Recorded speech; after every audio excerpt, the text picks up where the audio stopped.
Bonjour peuple congolais, ça dépend à RO Bozali Kolonangaï, Naïn de Christian Boula, bien maman, peuple Mokonzi, peuple souverain, combattant, résistant, révolutionnaire, PNI. PNI, donc, est ali politicien non institutionnel. Bande Konangaï, nae, awa lomba penza pona koloba makambu o etali mboka na biso, puisque situation mboka ezali malamute, ezali situation oyo, donc, tozali, tosengeli, esengeli vraiment. To étudiant de près yangwana donc toye lelo koloba makam oyo tozali ko senga na batu bo s'abonner massivement na chaîne Bobiting. Chaîne Bobiting ezali ya binomoko, ezali chaîne ya vérité, ezali chaîne ya information sûre. Yangwana tozali ko senga na bino vraiment bo s'abonner massivement. Et donc toye ko parler na makambu o etali Fati na étant client donc tokomona ensemble na bino elingi koloba nini étant client. Et donc bandeko na ngai ezali situation oyo ezali ko concerner mboka na biso, ezali situation oyo ezali ko préoccuper biso puisque ba imposer biso rythme moko boy, ba imposer biso système moko boy politique, pensée moko boy politique, économique, etc. philosophique, oyo tozalaki na moté. Soki tozali prudente, toko emprunter modèle wana. Modèle wana ezali bisoté. Ezali modèle venu d'ailleurs. Il faut tozong sa mo place biwiti. Donc ya wana tozali ko senga na bino bo s'abonner massivement et tozali ko rappeler na peuple boy baké, tozali na trois fronts. Trois fronts, c'est-à-dire trois concerts au batieli biso imposer biso ba concert wana ebeta manapoto awa. Tozali na concert awa donc le 28 février oyo ya mois oyo contre Fali Ipupa. Ya ngona toza ko senga na peuple congolais congolais donc épris d'amour pour na ko libérer mboka, épris d'amour pour na ko contrer, ko combattre banti-valère. Toza ko senga na bino boya massivement. Donc le 28 déjà 10 heures déjà mise en place terminée. Boya et belé pour na la barrage na concert wana yangwana so to silisi wana butu toko longwa biso na bino toko kende donc on a Bruxelles. Na Bruxelles kuna na palais des Beaux-Arts, na palais des Beaux-Arts nyoka longo alinga fêter 23e anniversaire ya Zaiko Oyayi. Donc yangwana to kende pe ko faire échec kuna. Et puis to kende aussi na Suisse. Tozali ko senga na ndeko oyo abengisi Mbiliabel na Suisse, toza ko senga na ye donc abimisa a elongola maman wana na makambu ya ba soirée wana. Donc bandeko nanga voilà un peu makambu o tozali na yango. Tozali awa koloba makambu puisque to moni na ba etandeke, to moni bato baza koloba ke Félix a signé donc a neutralisé Kabila. Ça c'est de 1 toujours kandengwana. Toza koyoka lisusu ke Félix a désarmé donc basoda ya Kabila. Presque monsieur Zolbake enfin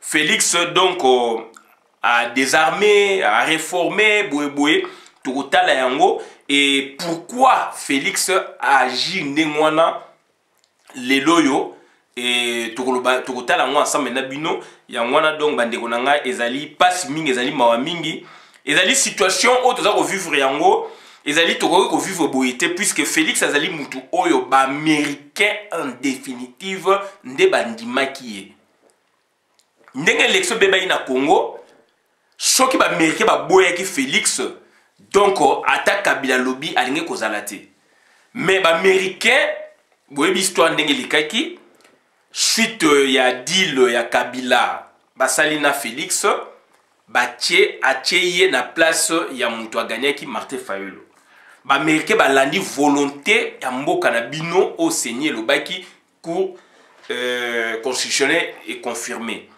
et baye ko zamikano ba frapper ba juge à cour constitutionnel ba zuba mikano un peu par-ci par-là d'où ba pesi Félix marge moko boya manœuvre ba pesi ba recommandation à ça là puisque États-Unis ont besoin ya Congo, ils ont besoin ya Congo, ils ont besoin na ngosu makasi na ba moment oyo Babi na a cassé code minier. Ça c'est de 1. Babi na a réformé armée la police.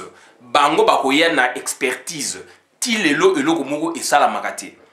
Babi na ye donc a s'occuper na makamba ba corruption, ba makamba belé a lobby mingi mais azali ko sala eloko moko te. Donc bande konanga voilà situation o epesi donc ba américain Kanda et Peter Fan ayaki dernièrement envoyé spécial il y a États-Unis à pays à Grand Lac. Azali comme émissaire aussi. Il y a département d'État ayaki ba solina Félix et ayebisi Félix position États-Unis. Donc, tout le monde est ensemble Nabino et Marc Pompeo, secrétaire d'État américain aux affaires, donc secrétaire d'État donc américain pardon. Donc hier il fallait aya awa na Congo. Il fallait awa donc il fallait na Congo ndenge l'Obama qui na présidence ya bino ya Félix. Après tout le monde a été mais Angola, a okene bamboke belé a Sénégal, ba kutana Macky Sall etc. De Peter Fan Aïwana. Donc ça c'est un fait. Et du coup, tout le monde Félix précipitamment a nommé. A nommé Batu Oye Sengeleka nommé. Mais par contre, tant qu'il y a nommé Toyoki, puisque j'ai reçu un message, Babi que donc Nemi Moulonia donc a lobby que Félix normalement bah ordonnance ya signé il fallait la contre-signer par le premier ministre. D'où et qu'on a appliqué. Donc voilà un peu grosso modo et loko auto nous décortiquer ensemble Nabino et bande konangai boye be loko moko que Félix Antoine Tshilombo a eu privilège oyo na Congo na biso ya que lui est surtout président Mobutu a eu privilège wana ba américain ba moné na Félix Muto ba ko travailler na ye. Et bien sûr, donc, na Martin Fayulu, puisque Peter Fan dans le bail clairement. Donc, Félix Azali n'a qu'à deal. Et puis surtout, Aouti qu'on déclaré solennellement, tant Aouti Kingakati, que hier a changé, a cassé deal wanate, a continué na Kamere, na Kabila, donc cash, FCC cash, deal wana, bani, bani, de pèse demeure. Donc, ça irritait tout le monde. Et tout le monde, il a été que Batine Lengapé donc vidéo donc Donald Trump a yambi président Uhuru Kenyatta président ya Kenya président on a mutazali parrain ya deal oyo bango basali puisque boyebi Kenya lelo ezali yem azali vraiment do parrain ya makambu ya ba tout en Afrique donc ba communauté bazali exposé ba komi ko tinda makambu mingi représentation na bango na Kenya et président Uhuru Kenyatta a kendaki na Maison Blanche ba yambi na Donald Trump donc a s'entretenir naye a lobela kes makamu o esengeli position aux États-Unis ezui voilà bandeko na ngai makamu esengeli to mona muzindo ensemble na bino et Félix donc chance au ba PC privilège au américain ba PC seul Mobutu m'a bénéficié nango président Kasavu a tikale ko bénéficier donc na avantage, na privilège, ma kasi bongo ndenge président Mobutu a bénéficié na ngote. Félix aussi a côté na logique na ligne wana mais a BBC donc makamunae et baby azali marionnette. À l'axi na monde entier le président le plus idiot de la planète est allié. Donc le président corrompu est allié puisqu'à cautionné même rétro-commission. Bilo kone loba marate mais azali ko loba yango bato bazali be étranger alobi baza ba ndeko na biso bilo kone loba marate alobi yango na niveau susu ba aspect mususu donc il est beaucoup critiqué pas to kota ba détail d'où bandeko na ngai le vrai problème ezali wana président Laurent Désiré Kabila azalaki donc en définitive désigné par les États-Unis pour remplacer Mobutu a bénéficié d'un privilège puisque ayaki ko changer après. Oyo actuel, azali étranger, on ne peut pas le compter puisque yende ayeko baby samboka na biso. Et boye bayango Donald Trump a outi ko gagner victoire. Ba démocrate, ba Hillary Clinton, ba George Soros, ba montaki faux dossier pour na ba longola ye. Mais l'équipe donc c'est-à-dire outi ko gagner et Hillary Clinton azali ko ganga. Hillary Clinton est salié passi. Parce que et aiki masolo na bango cop na bango pour na ba casser donc présidence mandat donc il y a Donald Trump mais esimbité. Et qui sont derrière Hillary Clinton à niveau à Congo, ou qui sont ceux de politiciens congolais Oyo Soros, Bill Clinton, etc. Les multinationales na Congo, ezali donc Hippolyte Kanambe, ezali Zoé Kanambe, ezali Janet Kanambe, ezali Boye. Donc voilà, batouana bazali na coup contre Donald Trump et simité. Mais boye donc c'est-à-dire makambu tant et simité bazong isakangon expéditeur. Tant bazong c'est un expéditeur na ba allié nae. Donc voilà un peu makambu otoye ko sabino et donc c'est très important. Oh, Félix a neutralisé Boye, a désarmé Kanambe, a sali Boye, makamba lokuta. Ce que Félix a sali yango, donc ekoye bana, ekozala clair, makamba ekozala net, et donc pour désarmer Hippolyte Kanambe, il faut que l'ongola ba touti power news tout au bazana kati armée. Donc il faut que l'ongola na ba poste à commandement na news tout. Ba touti power na bato bazali ko sela ba touti power misala. Donc ça dit bandeko na ngai ezali lelote.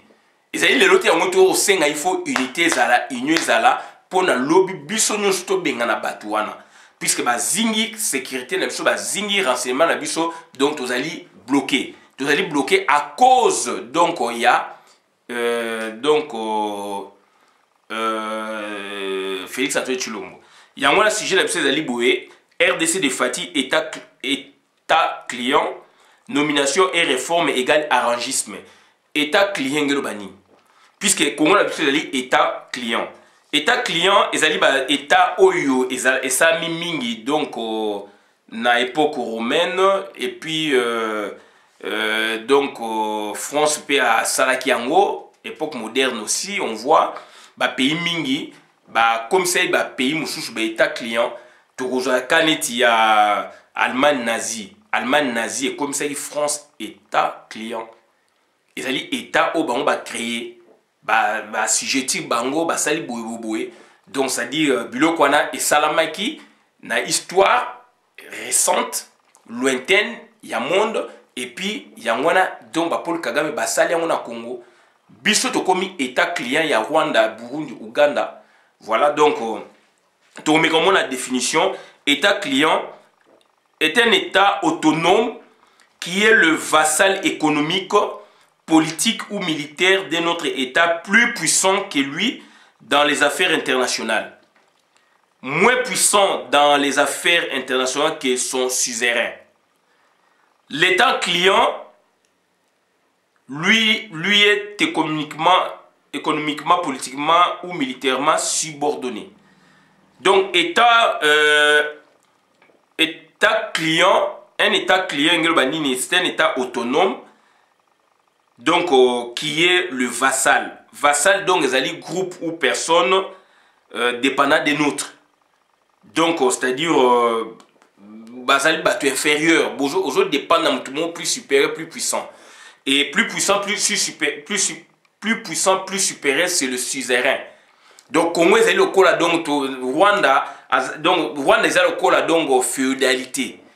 Donc, système féodal et que biso bamba suzerain, biso donc vassaux de pays moko clients. Donc, économiquement, politiquement, etc., tu es faible. Na niveau international, tu es plus puissant. Biso tu es plus inférieur par rapport à et que tu dépend de la domaine et mon pe na terrain. Donc tu as état client. Donc suzerain est seigneur qui avait concédé un fief à un vassal, système féodal. Donc voilà. Donc ça dit quand on parle état client, donc on voit le clientélisme et clientélisme là mais il faut situer dans rapport il y a patron à client.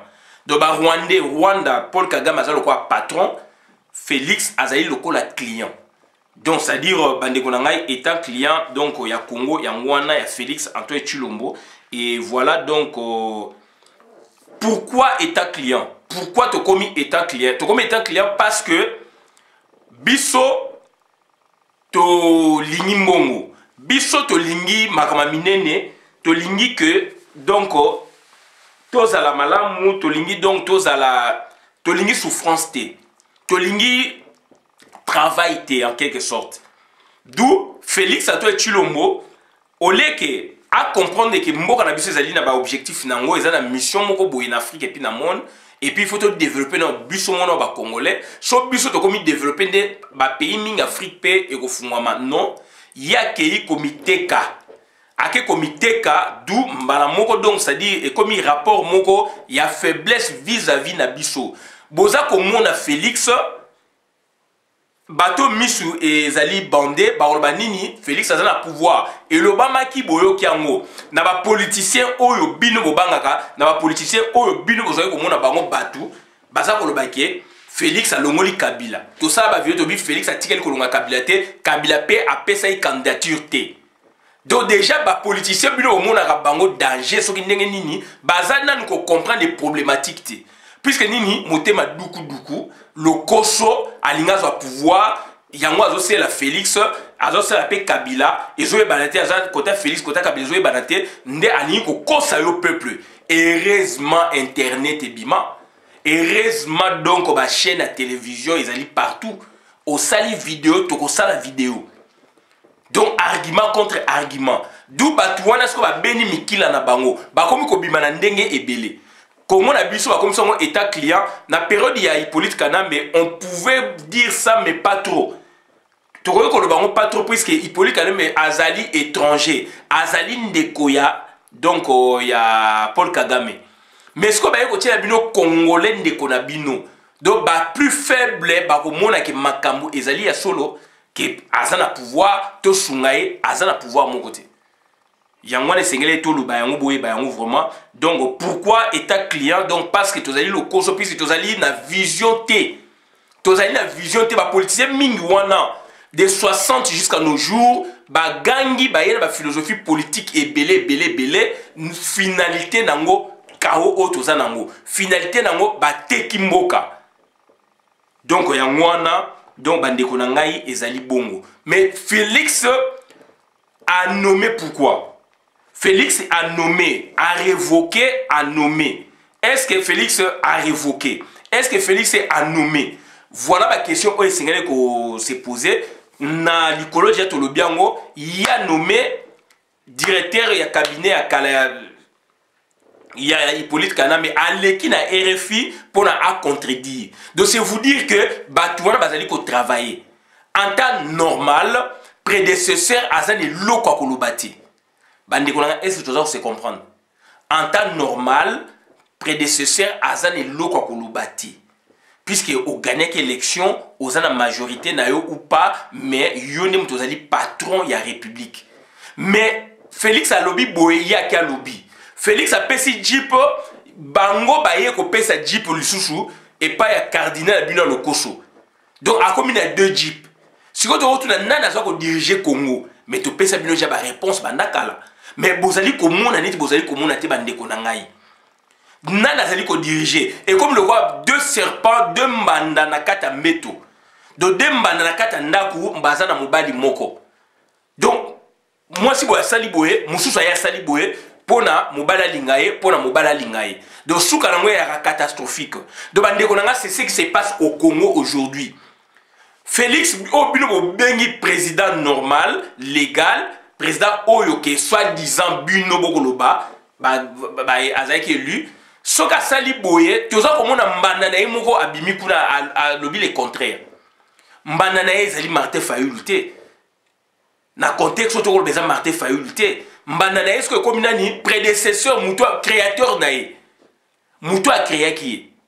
Donc Moutou a créé qui Moutou, il faut ça ne s'engomo na donc élément na yo, créature na yo et évoluer. Mais bango ba ligne ngote. Donc c'est à dire ezali hybride. De ça makambu ya mabe ya lokuta donc ezali makambu ya bakosa ki peuple.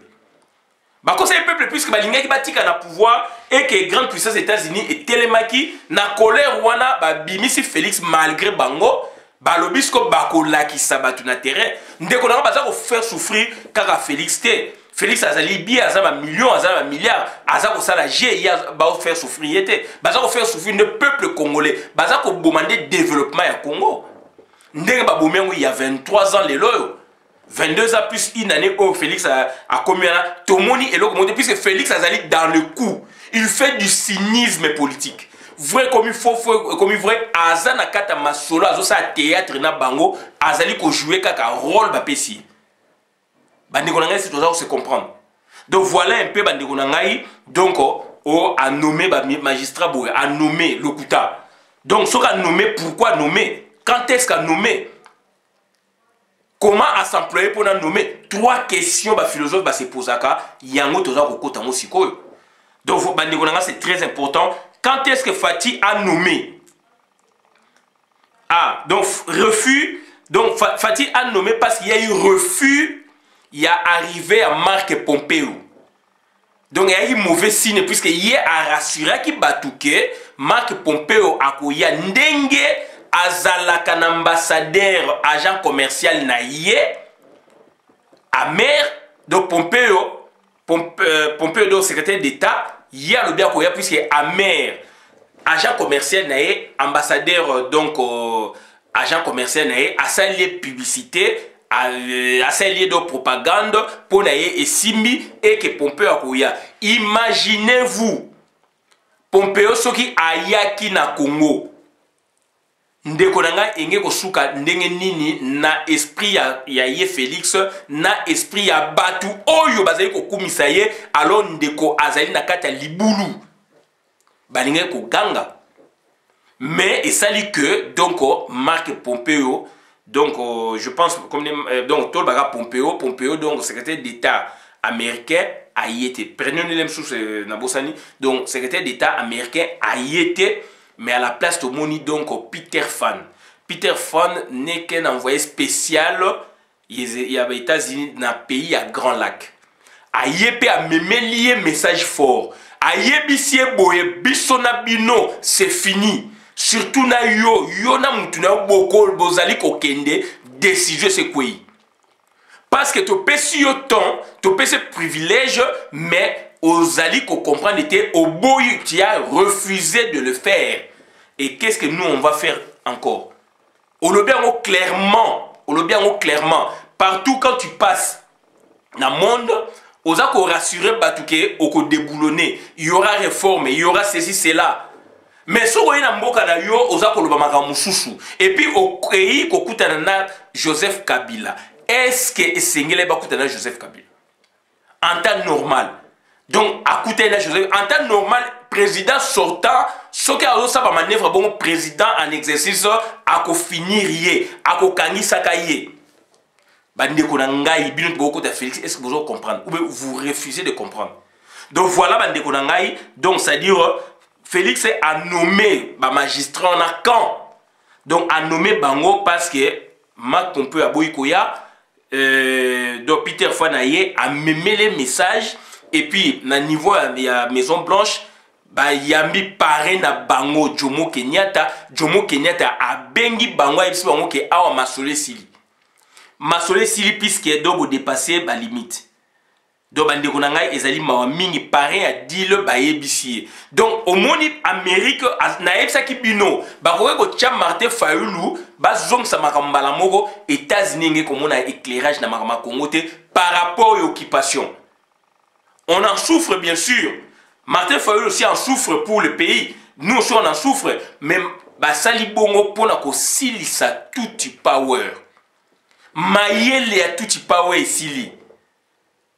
Mayele ya tuti pawe et si Paul Kagame oyo aganga ki likola ngoma ye gang bako réviser donc c'est-à-dire acte ya Berlin, il y aura Berlin 2. Le loi comme ko lobake ye biloko wana ye azali donc viser balkanisation Congo te. Muto aganga ki lobi lelo malobe changer. Ndeko na ngai Paul Kagame a makasi te. Makasi. Donc c'est le comme chouchou. Makasi za masasi, makasi za mibeko.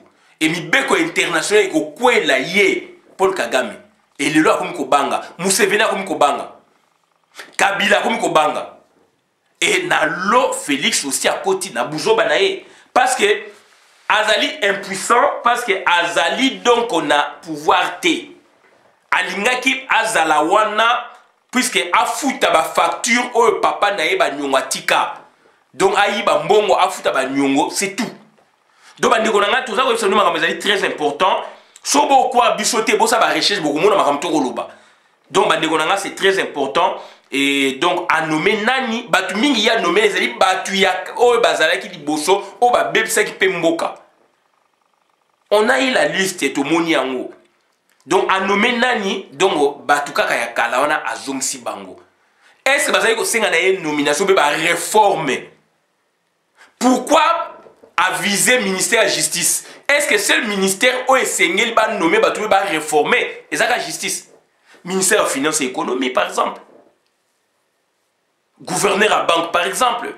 Na armée États-Unis ça ko lela na mai na misu face la biso réforme ya armée na police ba yebisi Félix ayebi yango ba code minier ministre économie ya mine il faut que changer équipe wana j'ai kami tani ba kachango mike il faut que tala yango code minier il faut que référer yango donc ça dit bloko wana ba américain ba yebisa et loko moko et salamité mboka ekweyi encore makasi bandeko na ngai ezali passe mingi et à s'employer ndenge nini totali pourquoi comment et total pourquoi et quand à ça longtemps batouan ba émissaire on a baillé sikoyo à s'employer ndenge nini pour na a nommer au bino bokolo baké à désarmer au bino bokolo baké en fait il est devenu président alors il ne l'est même pas c'est un garçon de course.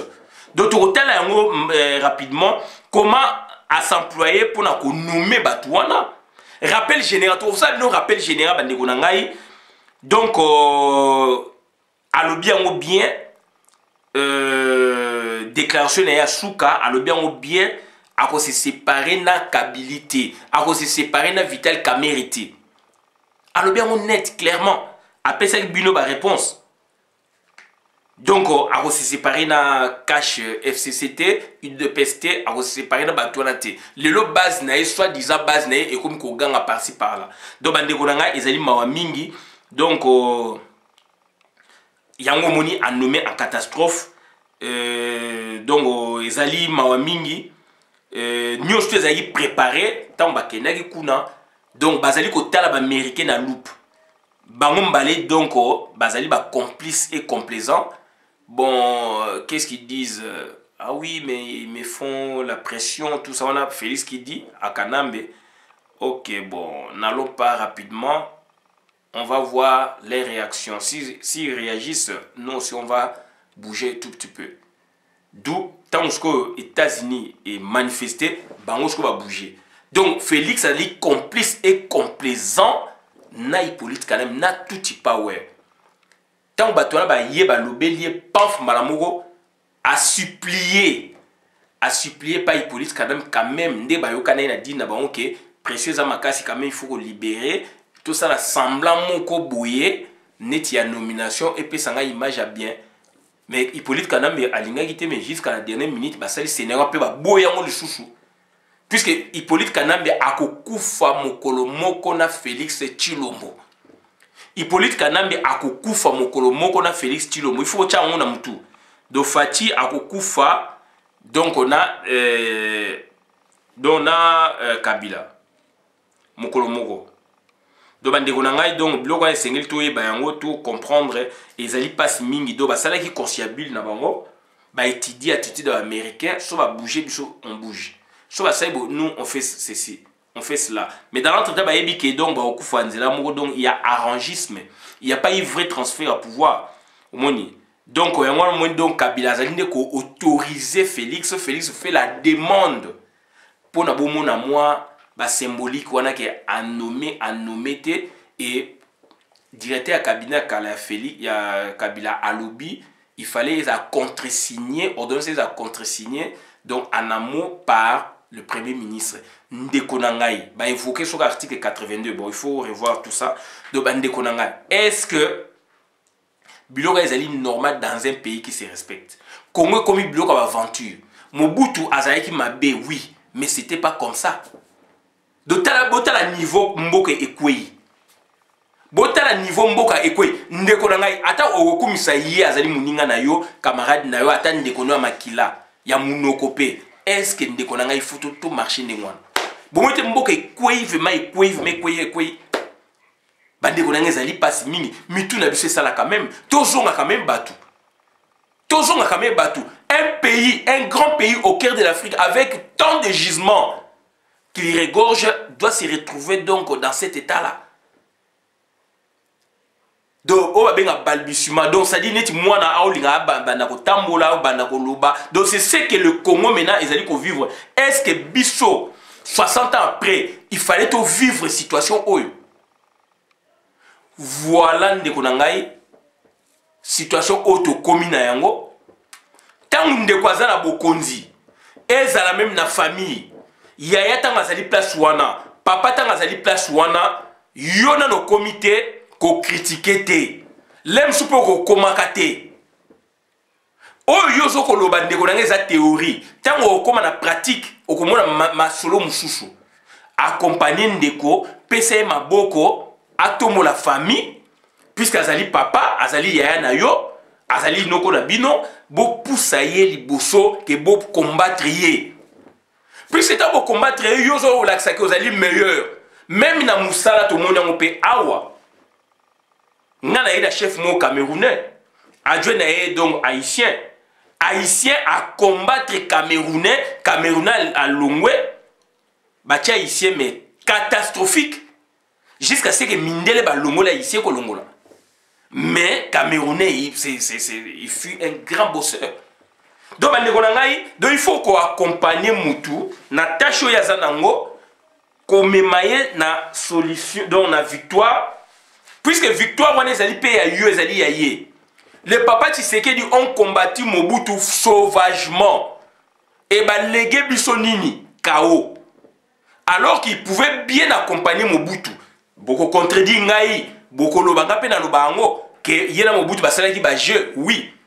Mais il faut botter là aussi, bah, extrémité, Moussous, papa Tshisekedi des années nango.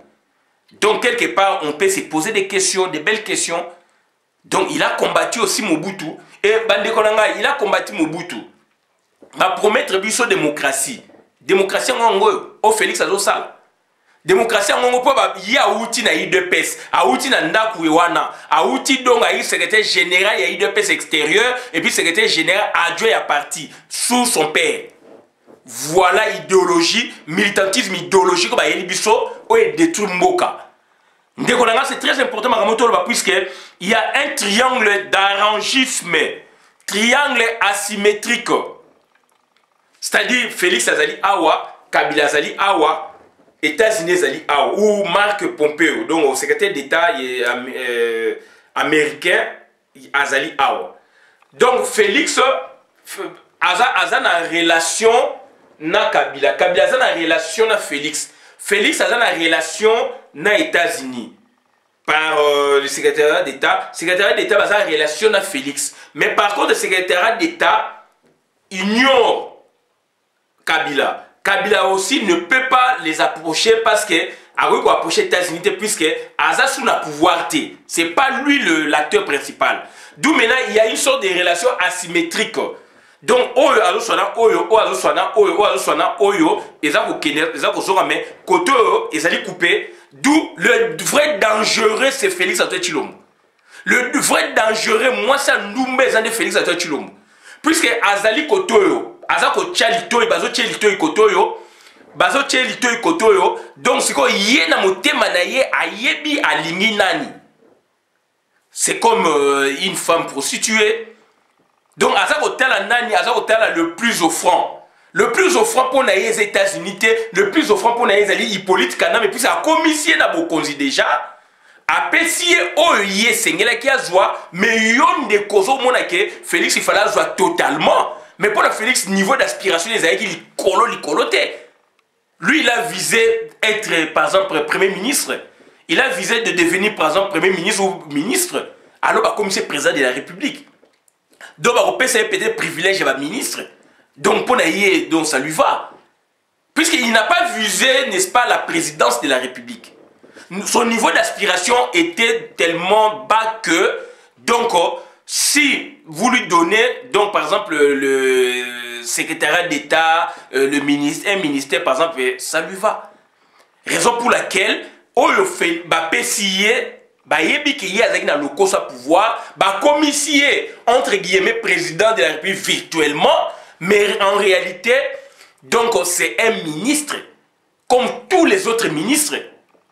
Il kaba même dans la hiérarchie cachée implicite à l'équipe Félix Antoine Tshilombo. Na hiérarchie na bango, na hiérarchie cachée donc directeur ya cabinet Yaye Félix Kamere à l'équipe Félix. Donc Félix se retrouve au même niveau que les ministres ou le ministre donc d'État, etc., etc. Avec des privilèges un peu exceptionnels. C'est tout. Puisque un président de la République, c'est très important. Et c'est très important. Donc, c'est raisonner pour comprendre. Il y a un triangle d'arrangisme. Triangle d'arrangisme de relation asymétrique. N'a démontré en haut. Donc, et ça que donc Félix il connaît Aza le plus dangereux. D'où Hippolyte Kanambe, sachant que Félix est devenu trop dangereux, puisque Azali Koyoka Kotoyo, Yazoche Litoyi, Aza Koyoka Kotoyo, Koto Bazoche Litoyi, donc Yé Moutou a commis qu'on décidé, qu'on décision na Ezani à l'inginde, donc Hippolyte Kanambe, puisque Hippolyte Kanambe, Aza tellement de preuve oya Yé Mingi Yamabe que a Kangiye na Mukila. Moya bouger zate.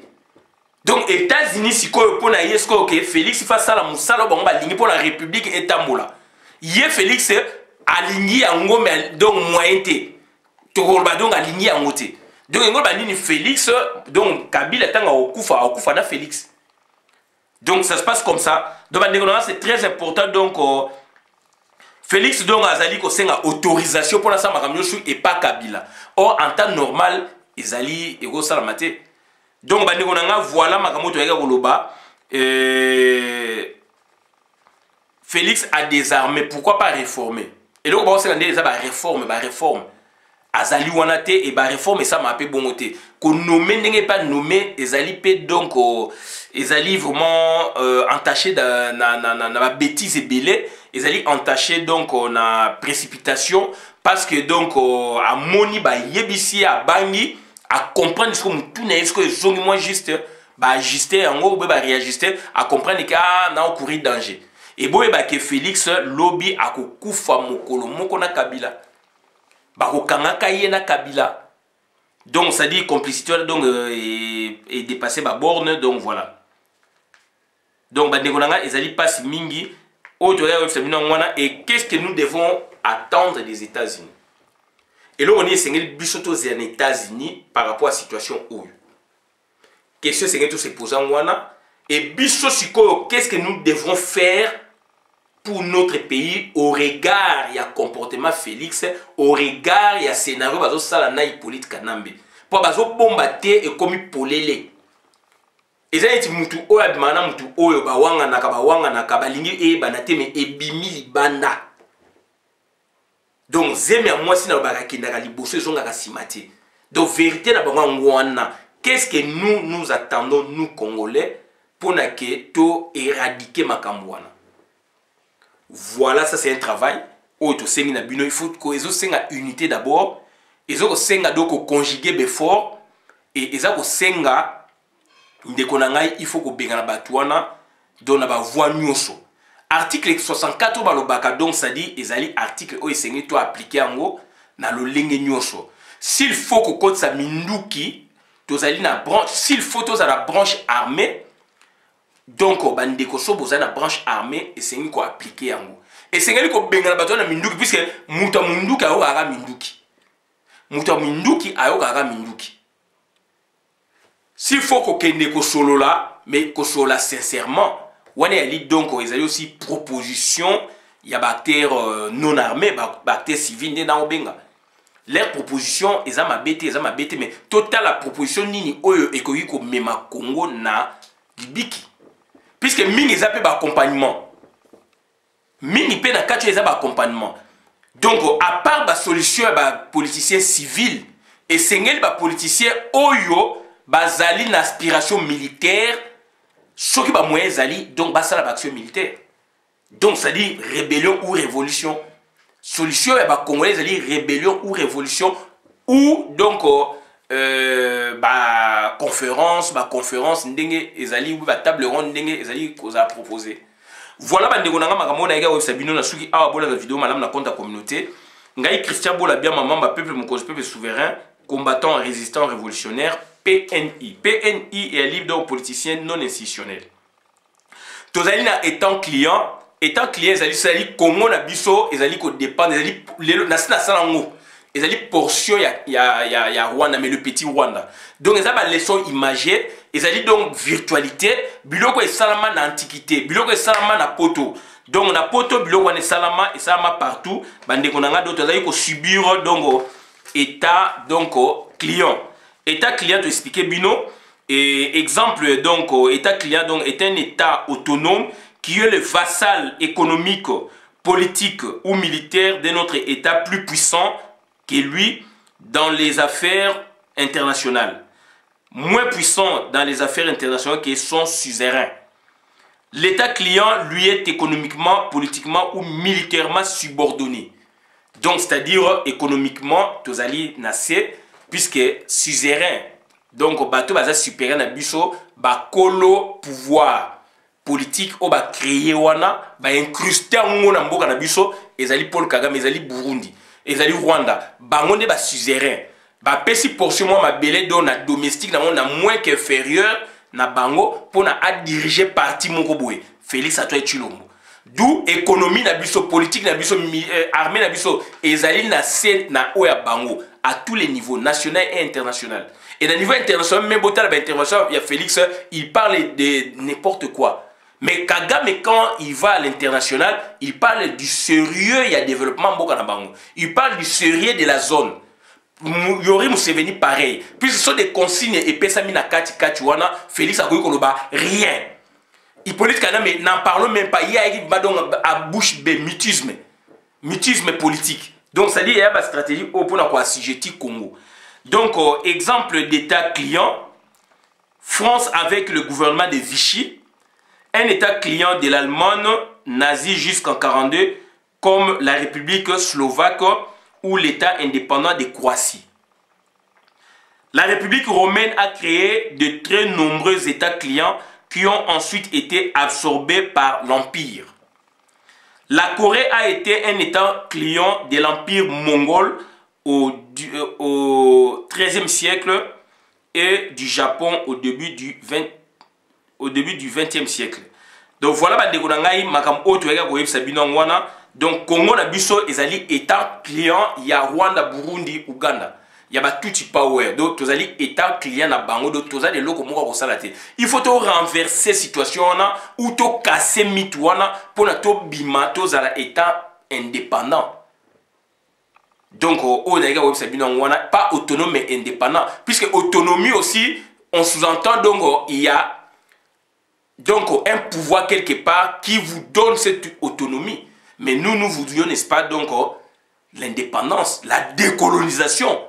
C'est ça le mot. Donc il faut la décoloniser. Puisque autonomie, on suppose, il y a donc transfert, il y a pouvoir quelque part, il y a autonomie. Bon gérer aspect boé, mais ma camion suppose dépendre d'un maître. Donc nous voudrions, n'est-ce pas, notre indépendance recouvrée. Sous Mobutu, indépendance est recouvrée sous Kassavubu. Alors sous Kassavubu, il y a encore donc terrible puisqu'il y avait deux territoires et Katana qui est comme une république. Mais le président Kassavubu les avait unifiés ou réunifiés. Donc voilà la situation tout ça dans le Congo. Donc Mitu il fait ça là, Bolingi fait Tonda. Congo c'est un état client. Il y a l'arrangisme. Arrangisme monani polele. Donc, yokani pour la basse la situation, c'est l'arrangisme. Et arrangisme, est vrai pouvoir. Donc, ça dit, donc, Mboka et Koufi, Mboka et Baby, Yangwane Sengeli, donc, Otobi Mananzela, rapidement. Sinon, donc, tozali disparu na carte. Tozali disparu na carte. On a même la carte, moi, on a bima, et zo kota na Congo. Donc, c'est la disparition de la carte. Tant que yo gangi, ya gangi, to telemi. Lobbying ya Congolais salami Paul Kagame maître na mango comme Kobanga a lobby yé ma balkanisation italienne puisque tu touché problématique tu touché donc ça dit tu touché vrai problème ya Congo paradigme nde ya ngwana connaissance ya vrai problème en ngwana problème ya Congo ezali donc politique te ezali donc ezali occupation problème ya Congo ezali makambo ba transition na te non et comme biso nulle part problème ya biso ezali faut aussi la makambo na bato wana il faut occupation ebima donc état client ekufa yango tozosenga na bino bolingo bote to na kati na biso merci bona na ngai donc on a Bobitingue TV Bobitingue ezali ya bino chaîne YouTube et Facebook Bobitingue ezali ya bino bola nango vraiment ne lengi mingi ne sengo mingi bo s'abonner massivement donc tout ça rendez-vous na bino le 28 février na Bercy le 29 na Bruxelles et puis donc na Suisse aussi contre Mama Tiala mwana contre Fali Poupa Awa contre Nyoka Longo Kuna. Voilà, bandeko nanga makamoto yega website bino ngatu suki abonne na vidéo madame na compte communauté. Merci.